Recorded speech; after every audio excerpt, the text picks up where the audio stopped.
Siamak masuk ke kamar Bindusara secara diam-diam. Dia melihat di mana stempel itu disimpan. Dia mencoba membukanya dengan memutar sebuah patung. Dharma bangun karena terkejut oleh suara patung. Dia pikir itu adalah suaminya. Aku bilang aku akan mengambilnya sendiri. Dia duduk, tapi tidak melihat Bindusara. Siamak bersembunyi. Dharma bertanya, siapa di situ? Tapi tidak mendapat balasan. Dia berbaring lagi. Siamak berhasil membuka jalan rahasia itu. Dia mencuri stempel kerajaan. Dia menutupnya kembali, tapi Dharma menghadangnya. Berhenti. Siamak kaget. Dharma terkejut melihat Siamak. Susima sedang tidur di kamarnya, di sebelah Canda. Dia bangun dengan kaget. Siamak bisa membuat kesalahan. Dia bisa merugikanku juga dengan cara ini. Aku seharusnya tidak membiarkan dia pergi sendiri. Aku harus menghentikannya. Dia bersiap-siap. Canda mengetahuinya dan terkejut. Akan kemana kau pada jam ini? Susima menjawab, aku akan keluar untuk beberapa pekerjaan mendesak, dan akan segera kembali. Kau harus istirahat. Dharma bertanya pada Siamak, mengapa kau ada di sini? Apa yang kau lakukan di sini? Mengapa kau datang ke sini untuk mencuri stempel kerajaan ini? Siamak mengatakan, kau tidak punya hak untuk bertanya kepadaku tentang hal ini. Kau bukan ibuku maupun ayahku. Dia bilang, aku adalah Rani Dharma. Aku tidak akan membiarkan kau mengambil stempel kerajaan dari sini. Siamak melihat pisau yang disimpan dalam mangkuk buah. Bindusara berada di koridor. Dia merasa kehadiran seseorang, dan bertanya, siapa di situ? Susima bertanya-tanya apa yang orang tua ini lakukan di sini. Dia akan terbelalak melihatku di sini malam ini. Dia selalu mengawasiku. Bindusara melihat ke sekitar, tetapi tidak melihat Susima. Ini pasti hanya ilusiku. Dia masuk ke dalam. Susima mengutuk Siamak. Dharma mengatakan pada Siamak, jangan paksa aku untuk memberi perintah sebagai seorang ratu. Aku tidak ingin menggunakan kekuatanku. Kembalikan stempel itu kepadaku. Datang dan berbicara dengan raja bersamaku. Siamak mengatakan, jangan menjeratku dengan kata-kata manis. Aku tahu dengan baik apa yang kalian semua direncanakan. Kau telah merencanakan untuk membunuh kami. Dharma berkata, tindakan ini dapat mengakhiri semua pengampunan. Aku memberitahumu untuk terakhir kalinya. Pergi ke raja dan bertobatlah. Kau akan diampuni. Susima menarik dia dari belakang. Jangan berkata-kata lagi. Kebahagiaan telah pergi dari kehidupan kami karena kau. Siamak meminta Susima untuk berhenti. Tapi sia-sia. Asoka bertemu ayahnya di koridor. Ia khawatir pada ibunya dan tidak bisa tidur. Pelayan datang saat itu. Bindusara meminta pelayan itu untuk menemani mereka, tapi Asoka mengambil nampan itu darinya. Mereka berdua menuju ke kamar Bindusara. Susima mulai mencekiknya. Kau dapat mencoba sebanyak yang kau inginkan. Tapi kau tidak akan dapat memberitahu siapapun apa-apa saat ini. Dharma memperingatkan dia dari konsekuensi. Kematianmu tidak akan damai, jika kau membunuhku malam ini. Susima menjawab, hidup kami telah menjadi neraka karena kau datang dalam hidup kami. Aku akan mengirimkan suami dan anak-anak untukmu segera. Susima membuat menutup wajah Dharma dengan bantal.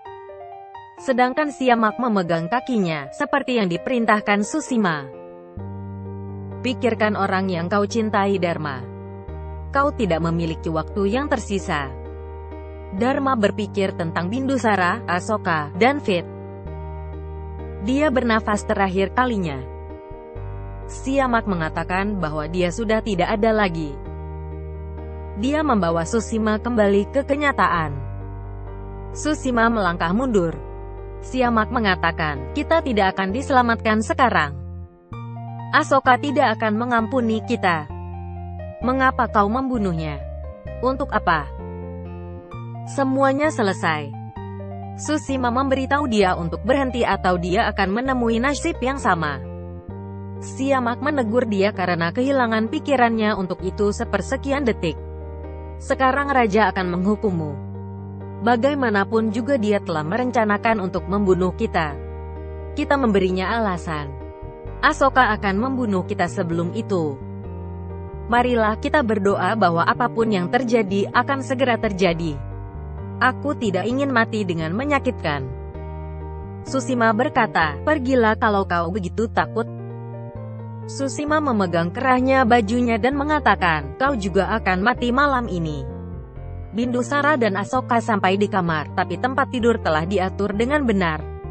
Asoka mengatakan, mungkin ibu sedang tidur. Bindusara mengangguk. Mungkin itu adalah efek dari obat. Aku melihat dia tidur dengan damai setelah begitu lama. Biarkan dia tidur. Tidak ada obat yang lebih baik selain tidur untuknya. Aku akan memberinya air setiap kali dia akan bangun. Asoka ingin tinggal dengan ibunya sehingga Bindusara duduk di sofa. Susima dan Siamak keluar dari jendela dan bersembunyi di dekat dinding. Asoka dan Bindusara mendengar suara. Asoka pergi untuk memeriksa tapi tidak bisa melihat siapapun. Asoka menutup jendela. Dan Bindusara memanggilnya untuknya ke dalam. Siamak dan Susima kembali ke dalam istana dari jendela lain. Bindusara mengatakan, itu mungkin karena angin. Kau akan berdiri seperti ini sepanjang malam jika Dharma tidak bangun. Duduklah. Asoka mengangguk. Dia memegang kaki ibunya dan tersenyum. Bindusara bertanya, mengapa kau tersenyum? Asoka menjawab, orang tua khawatir untuk anak-anak sepanjang hari dan malam hari ketika mereka tidak sehat. Tidak tahu berapa kali ibu telah akan melakukannya. Ini adalah tanggung jawabku untuk menjaga kalian sekarang. Aku akan melakukannya sepanjang hidupku. Bindusara setuju. Jangan memakan kada seperti ibumu. Mereka menertawakan memori. Asoka memberitahu ayahnya untuk sedikit tenang. Ibu akan bangun dengan cara ini. Bindusara menaruh jari di bibirnya. Siamak lega bahwa mereka selamat. Mereka berpikir tentang bagaimana mereka merapikan semuanya setelah mereka mendengar langkah kaki. Siamak panik. Apa yang akan kita lakukan ketika mereka akan menyadari Dharma tidak tidur tetapi mati? Susima menyarankan dia untuk bertindak seperti tidak ada yang terjadi. Pergi dari sini. Asoka menutup ibunya dengan selimut ketika ia mendengar Bindusara mendengkur. Ia berbicara kepada ibunya tentang ikatan pernikahan. Kami menerima baik dan buruk dari setiap orang. Tidak tahu apakah Kaurvaki dan aku bisa seperti ini suatu saat nanti. Tidak tahu apakah sinkronisasi terjadi antara aku dan Devi. Siamak bilang, aku tidak berniat membunuh Dharma. Tapi itu memberiku kedamaian. Balas dendamku telah dimulai hari ini.